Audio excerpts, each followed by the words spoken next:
May mga anak hindi nga napag-aral eh. Iniwan ng magulang sa kalye eh. Hindi napag-aral eh. Nalulung sa drugs eh.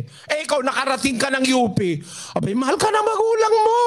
Tapos ngayon sasabihin mo wala kang utang. Magandang araw po sa inyong lahat, Sir JR po ng Usap-Usap University at tayo na naman po ay nagbabalik sa ating episode sa atin pong pagbibigay ng mga reaksyon sa mga religious discussions, sa mga religious preachings at iba pa. Sa ating episode ngayon, ito po ay third part ng ating parang serye, patungkol po sa utang na loob. At kung naalala niyo po, around last week, meron pong very popular po na issue dahil si Miss Barreto, yata kung hindi ako nagkakamali, sa isang parang podcast na raise niya yung point na utang na loob ba natin sa ating mga magulang kung ano at sino tayo ngayon o kinakailangan nating magkusa na lang sa pagtulong sa ating mga magulang. Ito ba ay ating duty, or obligasyon? So yun po yung mga nuances po ng issue na ito. At sa ating episode ngayon, ito po yung pangatlo na. Meron na po tayong perspective from psychologist, meron na tayong perspective from one pastor, si Pastor Ed Lapis, at ito nga po yung pangatlo kay Brother Eli Soriano. So ito po ay combination po ng iba't ibang mga videos patungkol po sa utang na loob natin sa ating mga magulang. Sa konting background po, ako po ay dating university debater mula po sa MSU IIT sa loob po ng 3 taon. Ako rin po ay nagdebate sa ABS-CBN News Channel at ako ay membro ng isang international na public speaking organization, ang Toastmasters International. And before I forget mga ka-U3, around 5 days ago, ako po ay nag-post po ng isang tanong sa ating pong community tab. At yung tanong nga po yan ay patungkol po sa pagiging obligasyon ba ng mga anak ang kanilang mga magulang or should it be done na merong pagkukusan na lamang sa atin dahil mahal natin yung ating mga magulang. So marami po sa inyong nag-comment mga ka-youthy sa ating pong community post. Ang ating pong gagawin mamaya at the end of this video, babasahin ko po yung iba po ng mga comments po ninyo. But anyway, let's watch this video together. Let's go. Appreciated namin yung parang kasi responsibility nila yung magpaaral ng anak kasi anak nila yun eh. Sila yung nagluwal sa kanila. Hindi naman namin kasalanan na nabuhay kami. Hindi naman namin ginusto na mabuhay kami. Pero dahil yun nga, 18 na ako, tapos may sapat na akong kaalaman na hindi, parang yung mga sinasabi nila sa akin na parang obligasyon ko, responsibilidad ko na sumunod sa kanila dahil sila sa akin na nag-invest sila sa akin ay ibalik ko sa kanila. Parang sinasabi nila na investment lang ang yung investment lang ang anak. So, ayaw ko pang maging... Sana pagkukuha yung mga katwiran na yan, kundi galing sa mga ek-ek na mga komunista yung walang Diyos sa buhay. Kasi kung may Diyos ka sa buhay, kahit hindi sabihin ng magulang mo na mahalin mo sila, mamahalin mo sila. Bakit? May utang ka sa kanila, pinalaki ka eh. Hindi naman pinapautang sa'yo na 10,000 utang mo sa amin ha. Hindi, kaya nga sa Tagalog, kung nag-iisip kayo, mga estudyante na UP, merong utang na loob. Mm-hmm. Ano ba pagkakaiba ng utang na loob kaysa sa utang sa bangko, Brad Josel? Yun pong utang sa bangko, nababayaran po yun, Brad Eli. Hindi mo kailangang tanawin pagka napautang. May numero yun. Wala naman sinabing numero magulang mo sa iyo eh. They are just expecting love from you and respect. Para sabihin mo, wala naman akong utang ah. Hindi naman ako investment ah. Para sabihin mo na hindi ko naman tungkulin naman nila na paaralin ako. Ba't naman nagkaroon ng tungkulin na paaralin ka ng magulang mo? Bakit na nagkaroon ng tungkulin paaralin ka? Dahil sa pagmamahal sa'yo. Nag-aaral ka ngayon, hindi ka natuto ng pagmamahal. May mga anak hindi nga napag-aral eh. Iniwan ng magulang sa kalye eh. Hindi napag-aral eh. Nalulung sa drugs eh. Ikaw nakarating ka ng UP. Abay, mahal ka ng magulang mo. Tama, Brad Josel? Opo, Brad Eli. Tapos ngayon sasabihin mo wala kang utang. Hindi ka pala marunong ng utang na loob. Hindi utang na numero ng pera. Hindi. Utang na loob. Wala na po tayong oras, kapatid na Daniel.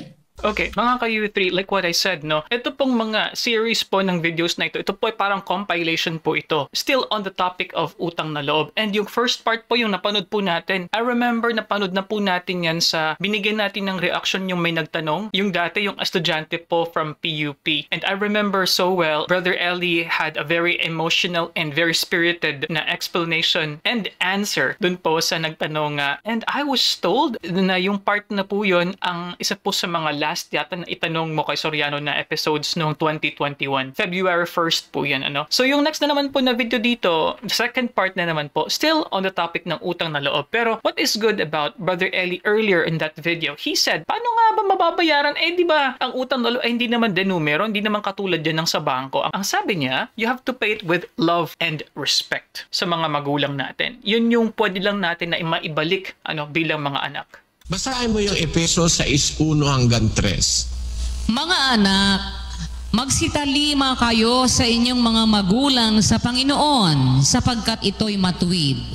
Tanungin kita, pagka tumatalima ba ang anak sa magulang? Di ba ang anak ipakinabang ng magulang? Pagka ba siya'y magalang sa magulang na, di ba nakikinabang ang magulang sa anak? Merong mga anak bata pa lang pinakikinabangan na ng magulang Yeah. Marunong nang maghanap buhay, tumulong sa bahay.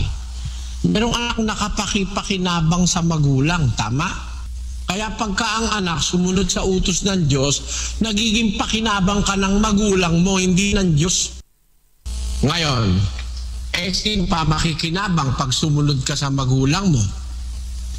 Tuloy mo yung 2. Igalang mo ang iyong ama at ina na siyang unang utos na may pangako upang yumaon kang mabuti at ikaw ay mabuhay na malaon sa lupa. Nakita mo? Sino pa ang nakinabang pagka sinunod mo yung utos ng Diyos? Pinakinabangan ka bilang anak sa pagtalima mo, sa paggalang mo. Nakinabang ang magulang mo sa'yo. Pero hindi naman ang magulang mo ang gumawa sa'yo. Ang Diyos naman ang lumikha sa'yo. Pero ang nakinabang sa'yo nang sumunod ka sa utos na igalang mo magulang mo, ang nakinabang unang-unang magulang. Ikaw naman, ano pakinabang mo? So, habang ikaw ay nabubuhay, yumayaon kang mabuti.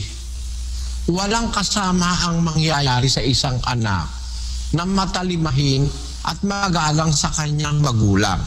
May proteksyon ka ng Diyos Ang Diyos kasi ang nangako na pag iginalang mo yung magulang mo, tinalima mo, ay may pangako siya, yayaon kang mabuti at mabubuhay ka ng malaon sa lupa. So of course, this is with the assumption ng isang typical na magulang, no? Yung normal lang na magulang na wala namang ibang hinangad sa kanilang mga anak kundi ang kabutihan, no? Improvement. Siyempre, kung kinakailangan nilang i-training ka for business siguro or paghahanap buhay, siguro dahil sa kahirapan most likely. But in general, wala pong kasamaan yung isang typical na pag-iisip ng isang magulang. So then, that begs us the question, kapag ang magulang ba ay irresponsable, sabi natin durugista, killer, hindi talaga mabuting elemento ng ating lipunan, ano po kaya ang dapat na gawin ng mga anak? Second point there, would we still have the obligation of taking care of them? Kahit nasabihin na natin na malayo na yung ating loob sa kanila dahil nga sa kalokohan, sa karahasan, posible, or sadly sa iba, sexual abuse mula sa mga magulang. Diba? Wala talagang respeto, walang pagmamahal. Paano po kaya yun mga ka-U3? So hopefully, in these collections of videos, sana masagot yung ating mga pagtatanong patungkol po sa nuances nga ng konsepto ng utang na loob mula sa mga anak papunta sa mga magulang. Ang mga anak na matalimahin sa magulang, ligtas sa lahat ng kasamaan sa buhay. Kaya ang nakinabang pag sumunod ka dun sa utos, yung pinakamabuting bunga ng utos, ang nakikinabang, yung sumunod at saka yung ginawan ng utos. Ang Diyos alam naman niya kung saan tayo dapat lumagay Paano tayo makikisama sa mundo, mabubuhay sa mundo? Unang-una, tiyak na tiyak meron tayong makakasama sa buhay. Hindi naman po pwedeng pagkagising mo sa sangmaliwanag ay pwede ka ng sarili mo. Meron akong alam na mga nilalang, pagkagising niya sangmaliwanag, siyang mag-isa lang. Pawikan, pag napisa yun, wala naman yung nanay nila, takbuhan na sa dagat. Bahala na sila, makain sila ng kung sino-sino ron. Kaya lang sa dami nila, hindi naman sila nalilipol, pero marami sa kanila nakakain ng ibon, mga agila, kinakain sa dagat ng kung sino-sino. Kasi napipisayan sa tabi ng dagat yung mga pawikan, yung mga anak ng pawikan. Ganon din naman yung manok. Pag napisa yung manok, meron na siyang tuka, pwede na agad siyang tumuka, no? Hindi niya kailangan dumede, pero iba ang tao. Ang tao, pagkapanganak mo pa lang, kailangan mo na ang isang kasamang tao pa rin.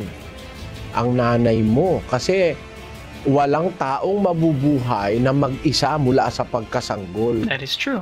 Na-mention nga po natin mga ka-youthie sa last po natin na video reaction yung patungkol po sa psychologist, if you remember. I did mention there na ang human infant sa lahat po ng mga creatures, tayong isa sa mga pinakawalang kwenta kapag sinilang. Walang kwenta in the sense na wala tayong kakayahan na mag-fend for ourselves. So kinakailangan talaga natin ng tulong ng ating mga magulang. Na-mention ko nga po yung ibang animals like giraffe, the moment they are born, yung kanilang mga legs nagiging matibay and then they could walk, they could stand, they could feed themselves. Pero yun po ang pinagkaiba po ng tao.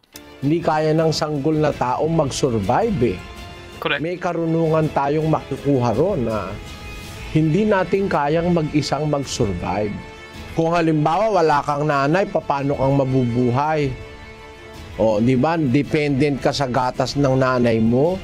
O kaya kung wala namang gatas yung nanay mo, kailangan may magtimpla ng gatas para sa'yo. Wala ka nakitang bagong panganak na bata, gumapang na ng gumapang at naghanap na ng kung ano makakain. Walang ganon. Hindi kagaya ng pawikan, pagka pisa ng itlog, naghahanap na yun ng makakain niya. Diba? Pero ang tao, kailangan mo agad ang isang tao pa para ikaw mag-survive.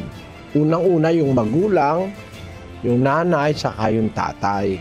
Kaya alam mo, isang dapat matutunan ng tao, pag ikaw ay nagkaisip na, dapat agad mong balikan, meron kang utang na loob sa kapwa mo tao.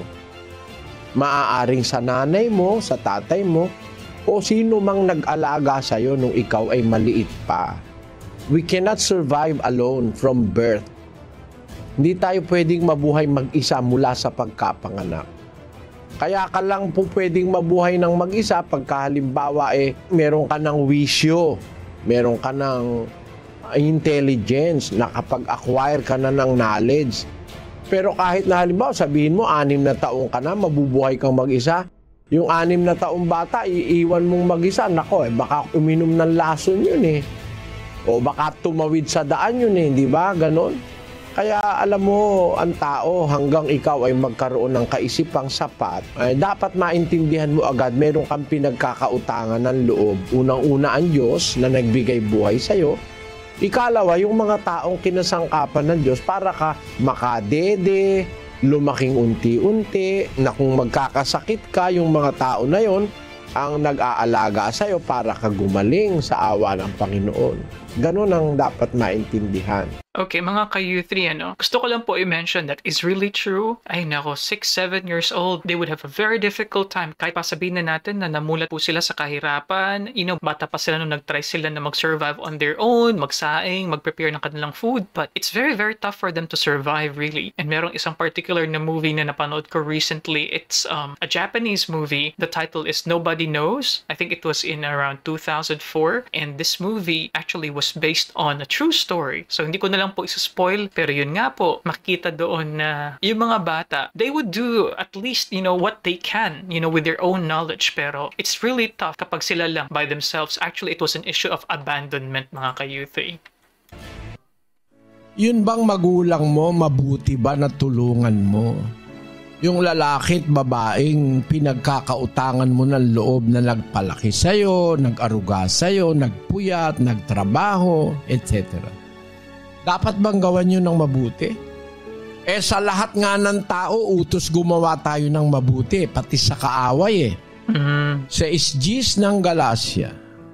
Kaya nga, samantalang tayo'y may pagkakataon, ay magsigawa tayo ng mabuti sa lahat at lalong-lalo na sa mga kasangbahay sa pananampalataya. Sa lahat gagawa ka ng mabuti, lalo na sa kasambahay mo sa pananampalataya.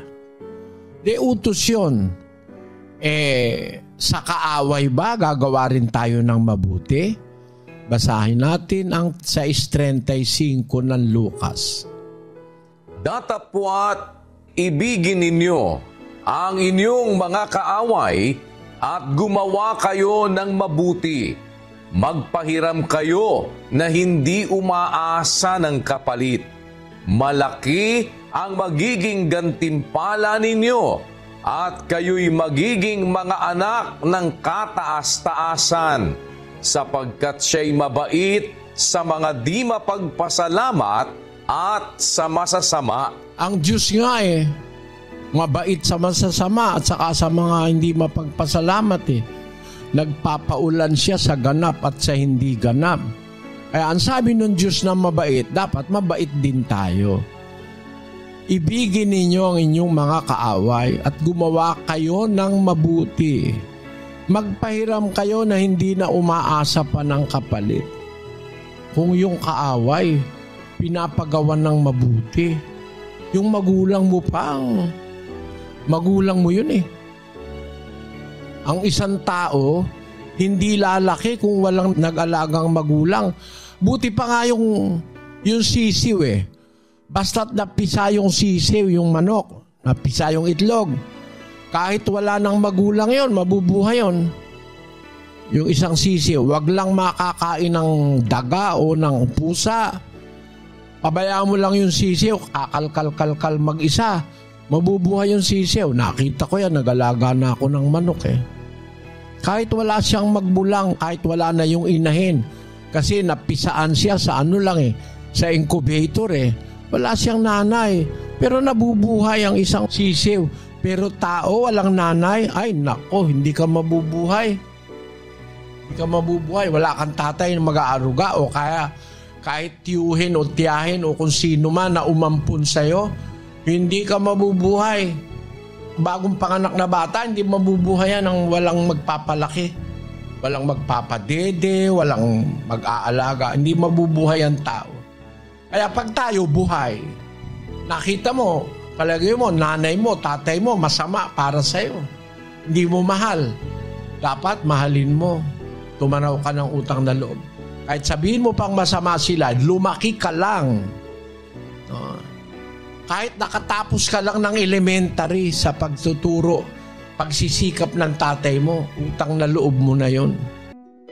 But that is really tough mga ka-youth, dahil the reality is marami din po sa atin ang nagkaroon ng hindi kaaya-aya na experiences. It's possible na hindi kompleto yung magulang, it's possible na pinaampon sa iba. Paano po kaya yun? Kunwaring ako, inampon lamang, and then in my adult life, I would know kung sino yung biological parents ko, and let's say for example, they were very irresponsible. Magkakaroon pa rin po kaya ng feeling ng pagtanaw ng utang na loob sa ganun pong sitwasyon? Kasi there is an assumption of reciprocity, di ba po? Kaya nga utang yun dahil merong act din na kinakailangan mong gawin in return. If there was no kindness, if there was no goodness that you have ever received, quote-unquote, from your biological parents, are you still obliged to take care of them? Are you still obliged to do good and pay back in a way? So gusto ko din pong malaman yan mga ka-youthy, And syempre, lalong-lalo na po sa inyo mga ka-youthy. Gusto ko pong malaman po yung inyong experiences. Meron siguro malamang sa inyo ang minaltrato, inabuso, marahas na upbringing, magulong pamilya. Paano po kaya yun mga ka-youthy? Ano po yung nasa isip nyo? Sa palagay nyo po ba,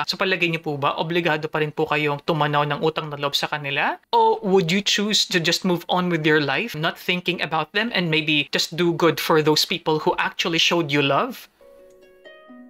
Basahin mo yung Marcos 7:10. Sapagkat sinabi ni Moises, igalang mo ang iyong ama at ang iyong ina, at ang manungayaw sa ama o ina ay mamatay siyang walang pagsala. Datapwat sinasabi ninyo, kung sabihin ng isang tao sa kanyang ama o sa kanyang ina, iyaong mangyayaring pakinabangan mo sa akin ay korban sa makatuwid bagay hain sa Diyos, hindi na ninyo siya pinabayaang gumawa ng anuman na ukol sa kanyang ama o sa kanyang ina. Naniwawalang kabuluhan ang salita ng Diyos ng inyong salit-saling sabi na inyong itinuro at nagsisigawa kayo ng iba pang maraming bagay na kawangis nito. Eto ang utos ni Moises na sinabi, igalang mo ang iyong ama't ina. Ang manungayaw sa ama't ina, mamamatay na walang pagsala. Tama? Opo. Yun ang nasa matandang tipan, di ba? Pero ang sabi ni Kristo, datapwat sinasabi ko sa inyo, kung sabihin ng isang tao sa kanyang ama o sa kanyang ina, yung mangyayaring pakinabang mo sa akin ay korban. Ang ibig sabihin ng korban ay hain sa Diyos. Kaya, tatay, nanay, huwag mo ka nang umasa sa akin ng pakinabang. Yung pakinabang na makukuha mo sa akin, ihain mo na sa Diyos. Ang sabi ni Kristo ngayon dun sa mga eskribas at pariseo, hindi na ninyo siya pinabayaang gumawa ng anuman na ukol sa kanyang ama at sa kanyang ina. Tinanggap na ng mga eskribas at pariseo na sabihin lang nung tao, ang tanay, tatay, huwag ka nang umasa ng pakinabang sa akin, korban na lang, hain mo na lang sa Diyos yun. Dahil doon sa inyong salit-saling sabi, niwawalang halaga ninyo ang kautusan ng Diyos. Papanong nawalang halaga? Yung palang essence nung igalang mo ang iyong ama't ina, dapat pakinabangan ka naman ng ama't ina mo. Yung mga eskribas at pariseong konsentidor, pag sinabi nung bata o nung isang binata o isang dalaga, tatay, nanay, yung pakinabang mo sa akin, korban, hain mo na lang sa Diyos yun, huwag ka nang umasa sa akin. Sabi ni Kristo ngayon sa mga eskribas at pariseo, hindi nyo na siya pinabayaang gumawa ng anuman ukol sa kanyang ama at sa kanyang ina. Ibig sabihin pala, ang essence pala nung igalang mo ang iyong ama't ina, abay makatulong ka sa magulang mo. Ha? Makagawa ka ng anuman sa iyong magulang. Dahil doon sa lusot na ginagawa ng mga eskribas at pariseo, ihain mo na lang ang pakinabang mo sa akin, korban na lang, hain mo na lang sa Diyos. Huwag mo na akong asahan, nanay, tatay. Masama yun. Niwawalang kabuluhan ninyo ang utos ng Diyos. Kaya yung titik na igalang mo yung ama't ina, kasama yun doon sa 10 utos ang diwa nang hindi nila nakita na pag iginagalang mo ang iyong ama't ina, dapat pakinabangan ka, may magawa kang kabutihan sa iyong ama't ina. Yun ang lagpas sa titik nung igalang mo ang iyong ama't ina. Halimbawa, sabi mo nga sa tatay mo, opo, nanay, opo, lagi kang naka-opo. Wala ka namang ginagawa para pakinabangan ka ng tatay mo at nanay mo. Yung tatay mo nakakabalubaluktot na sa bukid, di mo man lang tulungan mag-araro. Yung nanay mo baluktot na dun sa paglalaba, hindi mo man lang matulungan, ikaw dalaga. Para bang sinasabi mo, hindi na kita tutulungan, nanay, korban na lang. Mga ka-youthi, before we continue, so sa aking adult life, of course, I was around 15 mga ka-youthi nung officially I was out of our house dahil ako po ay natuntong na po sa university very early actually. So I was 15, I was living in a city that is very far from my hometown. At sa totoo lamang po, yung training na kinamulatan ko, yun po yung ginamit ko of course when I was away. So syempre, tinuturuan ka ng magulang mo na maging independent, maglaba, maglinis. At naalala ko nga po, ang mama ko palagi pong may sinasabi sa akin, palaging may sermon kada umaga. Ang kanyang nirereklamo, kinakailangan niya parang sundan ang puwit ko. Ibig sabihin na nakabuntot siya sa akin lagi. Dahil kung ano yung gagawin ko na, for example, kalat, hindi ko inaayos. So, kinakailangan niyang ayusin. Napakakalat ko kasi, napakaburara ko kasi. So, nakakatuwa lang na when I grew older, ito yung mga issues na kung saan ako na ang nakakaintindi ng aking sarili mga pagkakamali. But anyway, mga ka-youth3, I like the perspective here here. As mentioned earlier in the first parts of this video, sabi ni Brother Eli na ang ating duty as parents, hindi lamang na magkaroon ng pakinabang yung ating mga magulang in a way na makapag-contribute tayo sa bahay, makatulong tayo, but the whole essence of love and respect. And of course, just on the note that the parents, assuming of course that they were good parents, yung typical na mabuting mga magulang sa atin, so dahil meron silang kabutihan na pinakita sa atin, hindi ba tama lang din na pakitaan din natin ng kabutihan, ng pag-ibig at pagmamahal katulad ng ginawa nilang pagpapalaki sa atin? So I think yun lang yung bottom line dito no? May mga tao din po kasi na talagang naging tamad, naging hindi marunong sa mga responsibilidad, kasi masyado ring binaby ng mga magulang. Hain mo na lang sa Diyos yung pakikinabangin mo sa akin. Masamang anak yon, walang utang na loob ang tawag doon. Dapat gumawa ka ng kabutihan sa magulang mo. Yun ang essence ng utos na igalang mo ang iyong ama't ina. Yung mga iba, mga hawak sa titik, hindi ko naman nilalapastangan ng tatay ko at nanay ko Hindi ko naman sila minumura Hindi ko naman sila dinadabugan Hindi nga, pero hindi ka rin pinakikinabangan. Dapat makagawa ka ng anuman para sa iyong ama't ina. Mapaginhawa mo sila sa panahong sila'y nangangailangan ay matulungan mo sila.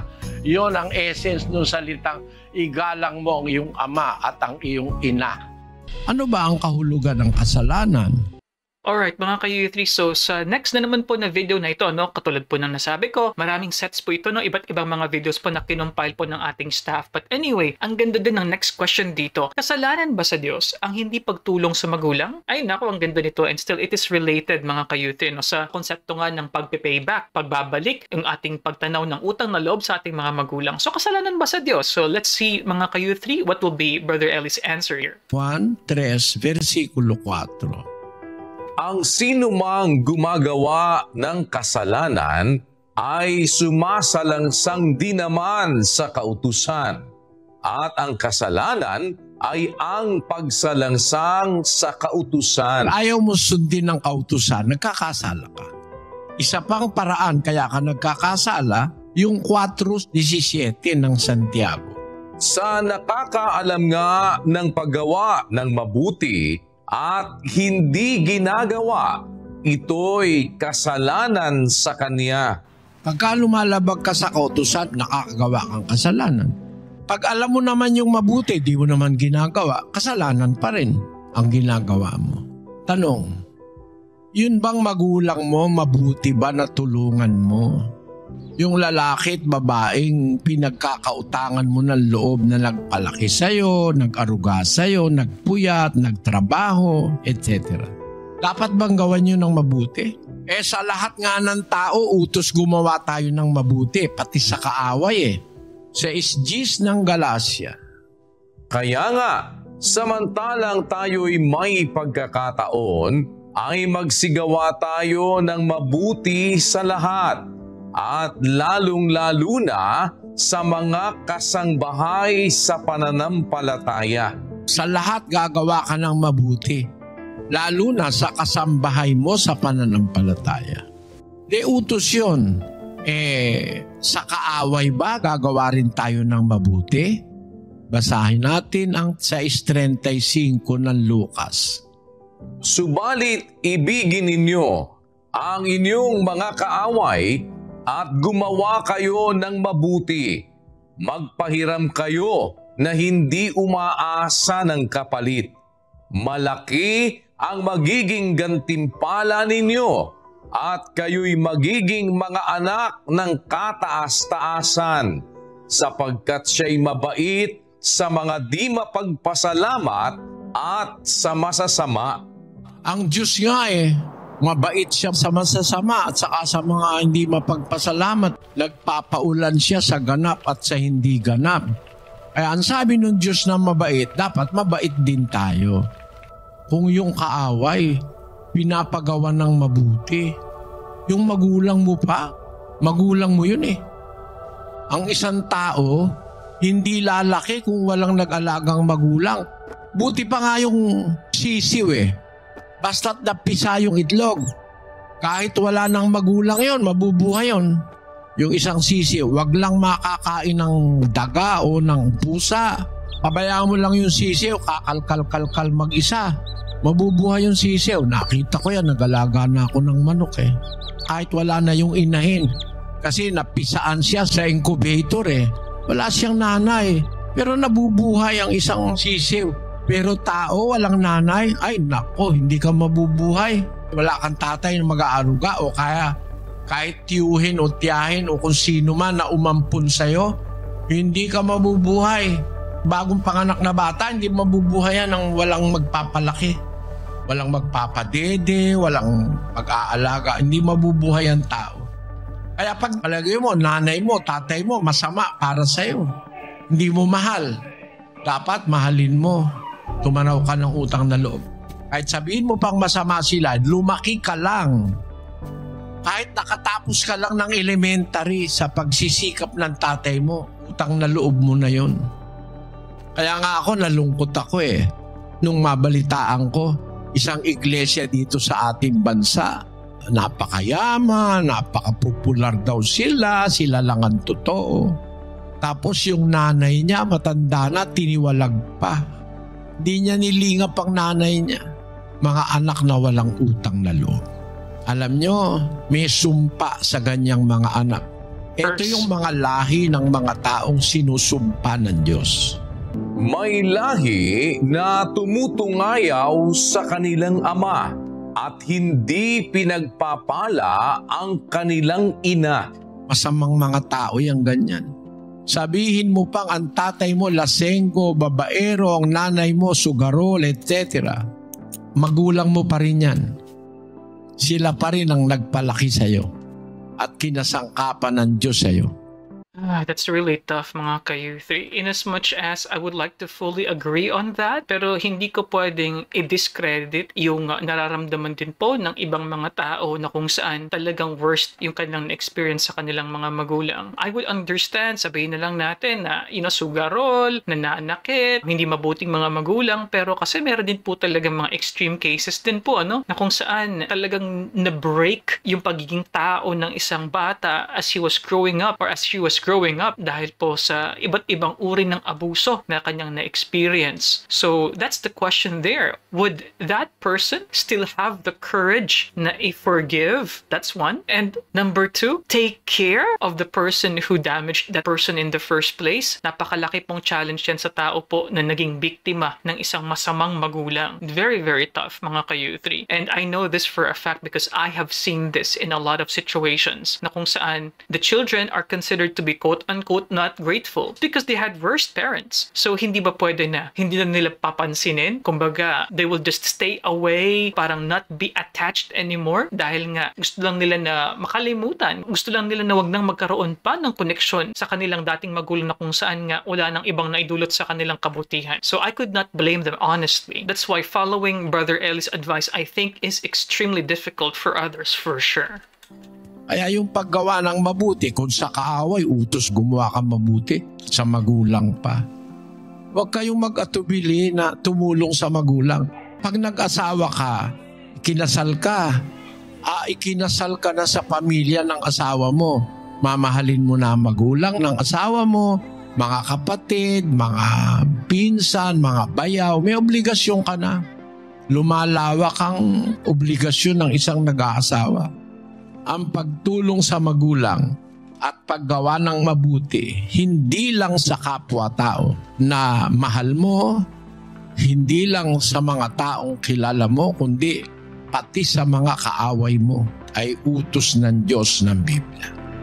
Okay, dito naman mga ka-U3, I think this is like the second or third na video po before this video ends. So ang tanong na naman dito, katulad nga ng sinabi ko, ano ang dapat gawin para mawala ang hinanakit at sama ng loob sa magulang? Ay nako, gusto kong malaman to mga ka-U3 dahil this could be very, very challenging. Ay nako, ang ibang hinanakit, ang ibang sama ng loob, actually forever na kumbaga naging wounds yan sa personality ng tao, sa identity ng isang tao, sa kanyang formative years. Ay, tingnan natin mga ka-U3, paano sasagutin ni Brother Eli ito? No? Para maalis yung dinaramdam mo kamong hinanakit sa magulang mo. Gagawin mo, mag-iisip ka lang na kung kaya ang nanay mo, tatay mo, hindi nagkagustuhan, lilitaw ka kaya sa maliwanag. Magiging tao ka kaya? Magkakaroon ka kaya ng damdamin?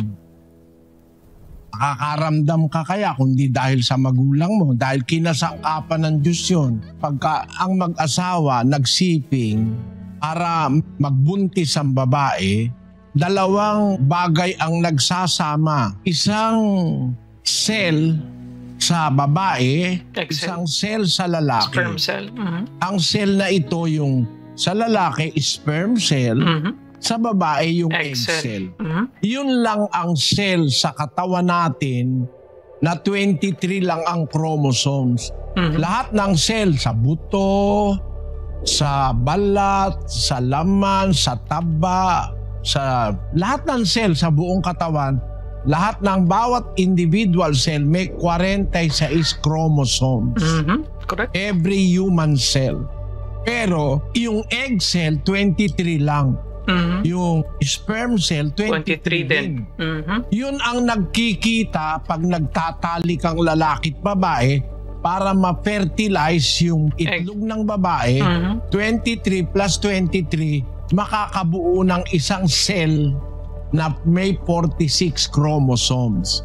Yun ngayon ang unti-unting magdi-divide para maging 2 cell, 4, parami ng parami, hanggang magkaroon ng tinatawag na fetus o yung nagiging bata. Kung hindi sa nanay mo at sa tatay mo na nag-contribute, di ka tao ngayon. Kahit ano pa ang magulang mo, kahit na gaano pa sila kasama, kahit ano pa ang hinanakit na naidulot nila sa'yo, ang gagawin mo lang, kakalimutan mo lang naman yun eh. Total, di ka naman patay. Okay, in as much as I see the logic of Brother Elier, that's not easy to do. That's the reality. Kalimutan? Better said than done. That's the reality. Kumpleto ka naman. Sa awa ng Panginoon, di ka bulag. Siguro kung pinagmalupitan ka nung ikaw ay bagong panganak, baka hindi ka nabuhay. Wala kasing taong nabubuhay na walang mag-aalaga. Ang tao hindi kagaya ng pawikan. Yung pawikan, pag ipinangitlog doon sa dalampasigan, tatakpan ng pawikan ng buhangin yung mga itlog niya. Pagdating ng tamang panahon, mapipisa yun. Walang nanay yan, walang tatay. Parang ulilang bata yan eh. Pero pag nakataka sila doon sa pinanggalingan nilang kung saan sila napisa, papunta yan sa tubig.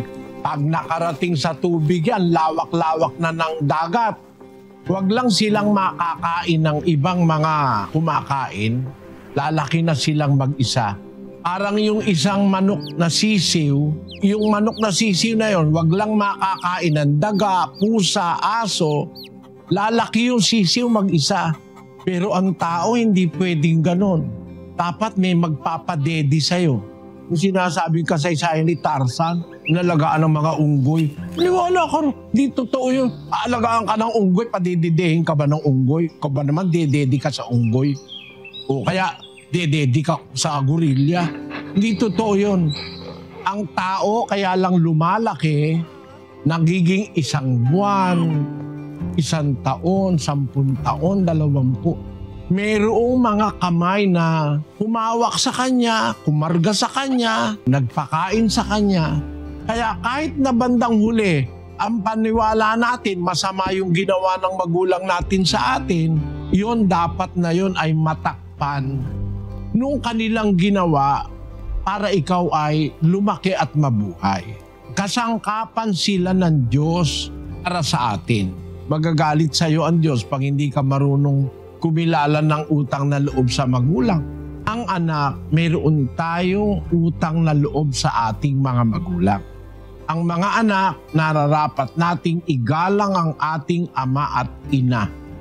Basahin natin ang 6:1 ng Efeso. Mga anak, magsitalima kayo sa inyong mga magulang sa Panginoon sapagkat ito'y matuwid. Igalang mo ang iyong ama at ina na siyang unang utos na may pangako, upang yumaon kang mabuti at ikaw ay mabuhay na malaon sa lupa. May pangako ang Diyos pagka igagalang mo ang ama't ina, mabubuhay kang mabuti, mabubuhay kang malaon sa lupa, hahaba ang buhay mo. Sabi ng salita ng Diyos, pangako ng Diyos yun sa anak, nagagalang sa kanyang magulang, magmamahal sa kanyang magulang. Kaya paniwala ko ang dapat mong gawin, kung meron man silang nagawang mali sa'yo, maaalis yung hinanakit na dinaramdam mo. Ang pang-alis dyan, salita ng Diyos eh. Palitan mo ng paggalang. Palitan mo yung puot, yung pait ng pagmamahal. Maalis yan, pwede yun eh. Napapalitan yan, nababago yung ating kaisipan kung alam natin ang salita ng Diyos. Kung minsan pati ang ating damdamin, na pagbabago ng salita ng Diyos. Palitan mo ng pagmamahal, ang salita kasi ng Diyos, igalang mo yung ama, ang iyong ina, siyang unang utos na may pangako. Kalimutan mo yon. Ang Diyos kinakalimutan nga yung ating kasalanan eh. Di ba pinapatawad tayo ng Diyos? Pagka tayo nagbalik loob, nagbautismo, nagbalik loob ka sa Diyos, yung mga kasalanan mo kahit ano pa yung pinapatawad yun eh. Basahin natin ang 2:38 ng Gawa. At sinabi sa kanila ni Pedro, Mangagsisi kayo at mangagbautismo ang bawat isa sa inyo sa pangalan ni Hesukristo sa ikapagpapatawad ng inyong mga kasalanan at tatanggapin ninyo ang kaloob ng Espiritu Santo. Pag nagbautismo, tatanggapin mo ang kaloob, papatawarin ang kasalanan mo. Kung ang Diyos marunong magpatawad, tayo pa. Yung Diyos hindi nagkakasala yun, hindi yun nagkakamali. Siya marunong umunawa sa mga nagkakamali, nagpapatawad siya. Ikaw nagkakamali ka hindi ka naman kagaya ng Diyos hindi ka ba pwedeng magpatawad? Nagkakamali ka rin. Sa Mateo 6:14, ganito, Sapagkat kung ipatawad ninyo sa mga tao ang kanilang mga kasalanan, ay patatawarin naman kayo ng inyong Ama sa kalangitan. Datapwat, kung hindi ninyo ipatawad sa mga tao ang kanilang mga kasalanan, ay hindi rin naman kayo patatawarin ng inyong Ama ng inyong mga kasalanan. Pag nagpatawad ka, papatawarin ka rin. Kaya siguro ang payo ko sa'yo, kalimutan mo na lang yung hinanakit mo sa magulang mo. Kung nagkulang sila sa'yo, kinasangkapan naman sila ng Diyos para maging tao ka at makakita ka ng liwanag. Kasi lahat ng pait pwedeng maalis ng salita ng Diyos. Lahat ng sukal ng kalooban, lahat ng kung ano-anong mga damdaming masama, naaalis siya ng salita ng Diyos 15:3 ng 1, pakinggan mo. Kayo'y malilinis na sa pamamagitan ng salita na sa inyo'y aking sinalita. At doon sa Santiago 1:21, Kaya't ihiwalay ninyo ang lahat na karumihan at ang pag-apaw ng kasamaan at tanggapin ninyo na may kaamuan ang salitang itinanim na makapagliligtas ng inyong mga kaluluwa. Hiwalay natin yung karumihan, mga kasamaan, pag-iisip, mga damdaming masama. Tanggapin yung may kaamuan ang salitang itinanim. Yung salita na yun ang makapangyarihang makapagliligtas ng inyong mga kaluluwa, sabi ng banal na kasulatan. Okay mga ka-youthie, so dyan naman po tayo nagtatapos po sa ating video reaction sa compilation po ng iba't ibang mga videos ni Brother Eli patungkol nga sa pagsagot ng utang na loob ng mga anak sa kanilang mga magulang. If you will remember, meron parang common din na mga themes no, at example si Brother Eli, yung patungkol nga sa pawikan, yung patungkol sa sisiw. So a bit similar with some videos, mga 3 times din na mention yung mga similar na examples na ito. Pero mga ka-youthie, gusto ko lang po i-highlight yung sinabi ni Brother Eli, yung sa Ephesians 6:1 nga, children, obey your parents in the Lord for this is right. Pero gusto ko din i-focus doon sa what really could we do as an exchange. And according kay Brother Eli, it is through love and respect. Pero yun nga, sabi ko nga na isa sa mga biggest challenges is yung konsepto natin ng forgive and forget, mga ka-youthie, ano? Some people may just say that they forgive the other person, pero they could never forget what has been done to them. So yun din po ang same po na thinking as worst parents, yung mga terrible na mga parents, ano po, sa mga ka-youthie ka-youth po natin na kung sino man po sa inyo ang naging biktima ng mga, sabihin na lang po natin, mga irresponsable, mga hindi mabubuting mga magulang. My heart goes out to you mga ka-youth at sana po ay mahanap niyo po ang sa inyong puso ang kapatawaran na pwede niyong maibigay sa inyong mga magulang, sa inyong biological parents, na kung saan posibleng marami silang kasamaan na naidulot po sa inyong buhay na nakapag-damage po sa inyong personalidad, sa inyong identity. In one of my conversations with my uncle when I was back in Iligan, sa mga napag-usapan namin, kasi nga naging magulang na rin po ako mga ka-youth, is may sense pa ba kapag ang isang anak ay magsusumbat pa ng kasamaan ng kanyang hinanakit sa kanyang magulang? Kasi we have to think, may mga tao po talaga nagtatago ng kanilang mga hinanakit for a long time and it has to be released for others.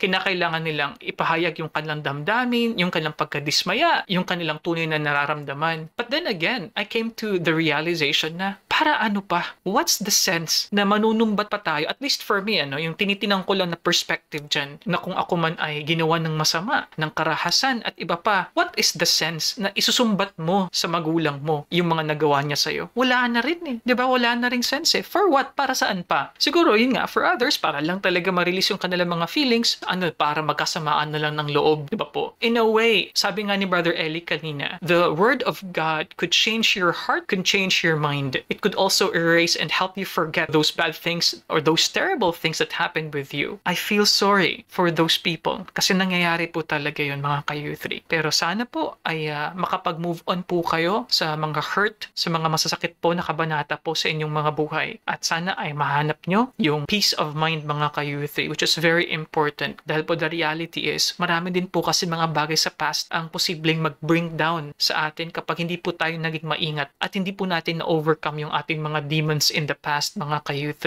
So sa mga tao po na still on the process and doing their best to forget about their past, my heart goes out to you mga ka-youth. But mga ka-youth, so eto na po ang inyo pong mga komento. Sabi ko nga po sa inyo, atin pong babasahin yung inyo pong mga comment, mga opinion, mga perspective na inyo pong tinype doon po sa ating community post. So heto po, makikita nyo sa ating screen ngayon. Tingnan natin yung mga sagot nyo ha. Ilan po sa mga sagot? Sabi po dito ni Top Wizard 1365, assuming we can't pick both sides, ganito ang sagot ko. By saying na it is an obligation, it means that it is needed to do. Meaning, matik na yan. While utang na loob is saying na ang pag-alaga sa may edad na magulang ay nakabase sa rason. Reasons like pinanganak nila ako or binuhay nila ako. Sabi naman po ni Junaid Labaso, sabi niya, highly agreed. Pero kung Biblia ang batayan, obligasyon din. Yun nga ang purpose of life eh. Matakot sa Diyos at sundin ang kanyang utos. Batayan, Ecclesiastes 12:13. Ang sabi sa 13, ito ang wakas ng bagay. Lahat ay narinig, ikaw ay matakot sa Diyos at sundin mo ang kanyang mga utos sapagkat ito ang buong katungkulan ng tao. Ano ba ang isa sa kanyang mga inutos? Batayan, Ephesians 6:1, verse 1. Mga anak, magsitalima kayo sa inyong mga magulang sa Panginoon sapagkat ito'y matuwid. Verse 2, igalang mo ang iyong ama at ina na siyang unang utos na may pangako. Verse 3, upang yumaon kang mabuti at ikaw ay mabuhay na malaon sa lupa. Sabi naman ni Jubert Dayanan, hindi pa obligasyon na arugay ng magulang. Bunga po ito una sa pag-ibig sa Diyos. Ang pag-ibig sa Diyos ay ang pagtupad sa kanyang utos. Kahit gaano pa kasama ang pinakita ng mga magulang sa atin, ang mabuhay lang tayo ng ilang taon, lalo na noong kabataan natin at walang kakayahan ay napakalaking dahilan na para mahalin natin sila. Dahil una silang nag-aruga sa atin. Oy, ang ganda nun. At bilang Kristiyano, dapat din na usapin sa atin yan kung tayo ay totoong nagmamahal sa Diyos. Sabi naman ni Jesus Gonzalez 5, kung ang tao may karapatan na mahalin ang ibang tao, magulang pa kaya, aalagaan mo sila pag matanda na, aarugain kasi nga mahal natin sila. You will do everything and what is needed kasi mahal natin, magulang natin, period. Alec 3645, di naman kasi lahat nakapag-ipon para sa pagtanda. Kung mayaman naman ang pamilya, di naman na kailangang tumulong. Paano kung wala rin naman? May sense yun actually, no? Sa mga anak na hindi naman nakakaangat sa buhay, so yun nga ang challenge, no? Kung sila ba ay tutulong pa o unahin mo na nila ang kanilang priority, which is yung kanilang sariling pamilya, mga ka-youth, Kasi the reality is, may mga magulang na nanunumbat. Ay, matanda na ako, hindi man lang kayo marunong tumanaw ng utang na loob sa akin, ako masakitin ako, hindi na ako makakilos. Something like that. So, it happens actually for other families. Merong Bible study niyan si Brother Eli, sabi naman dito ni Yanni Trono 635 tungkol sa relasyon ng anak at magulang ayon sa aral ng Diyos. So same din po kay Ernesto Norcio 5026. May video po niyan si Brother Eli, magandang topic tungkol sa pagtanaw ng utang na loob sa magulang. Sabi naman po ni Yaman Ala, nag-quote siya ng verse 1 Timothy 5:3-5. Bigyan mo ng kaukulang pansin at tulong ang mga biyuda na walang ng ibang inaasahan. Ngunit kung may mga anak o apo ang isang biyuda, sila ang dapat kumalinga sa kanya bilang pagpapakita ng takot nila sa Diyos at bilang pagtanaw ng utang na loob sa magulang nila. Sapagkat nakalulugod ito sa Diyos. Ang biyudang nag-iisa na lamang sa buhay ay umaasa na lang sa Diyos. Araw-gabi siyang nananalangin at humihingi ng tulong sa Diyos. May iba pang mga verse dito mga kayuti, no? John 19:26-27, Matthew 15 verses 3-7. Pakibasa nyo na lang po, dahil medyo mahaba po yan. At saka marami pa po talagang mga nag-comment. Maraming salamat po sa inyo, ha? So I would recommend mga kayuti na i-click nyo po yung community post po natin na link dito sa description ng video na ito, dyan po sa baba, para po makapag-participate kayo, makapag-comment po kayo. Ano pong masasabi nyo po sa atin pong topic dito? And syempre, going back, siguro let's read 2 more. Sabi ni Jimmy Anorma 4777, kung merong batas ang mga kabataan sa financial support sa loob ng 18 taon mula sa kanilang biological parents, nawa gayon din ang senior parents na makatanggap ng financial support mula sa kanilang mga anak sa panahong walang kakayahan kumita ng pera ang mga senior parents. So may sense naman po kasi nga po, syempre, katulad ng nasabi natin kanina, may mga senior citizens na po tayo na syempre hindi na nila kayang suportahan pa yung kanilang mga sarili. So sinasabi lang dito ni Sir Jamie na sana meron ding parang batas kumbaga na mag-establish ng financial support sa kanila. That's not a bad idea actually. Sabi naman ni GCT016, for me, dapat alagaan mo ang magulang hanggang sa pagtanda nila. Hindi dahil sa utang na loob, kundi para maipakita mo at maipadama mo sa kanila ang, pagmamahalin. Ang pagmamahal at pagrespeto sa kanila at iparamdam na deserve nila ang alagaan sila. Huwag sila ituring bilang burden, kundi ituring na biyaya sila sa buhay mo. Alright mga kayuthi, marami pa po talaga. So salamat po talaga mga kayuthi sa inyo pong mga comments below. Napakarami, but I highly recommend na sana po ay mabasa nyo po. Click nyo po yung link po sa ating community post. And well, if you like these kinds of contents mga kayuthi, you know what to do. Click subscribe kung ikaw po ay hindi pa po subscribe. Naku, ang dami po nating mga viewership kada po buwan. We are ranging from 1.7 million to 2 million every month. Pero alam nyo po, nasa 120,000+ lang po ang subscribers. So kung ikaw po ay silent viewer po natin, mag-subscribe ka na, wag ka nang mahiya. And if you like this kind of content, baka magustuhan mo rin yung video na yan and also this playlist here. Mga kayuthi, maraming salamat po sa inyong panonood and I'll see you guys next time. Peace. Bye-bye.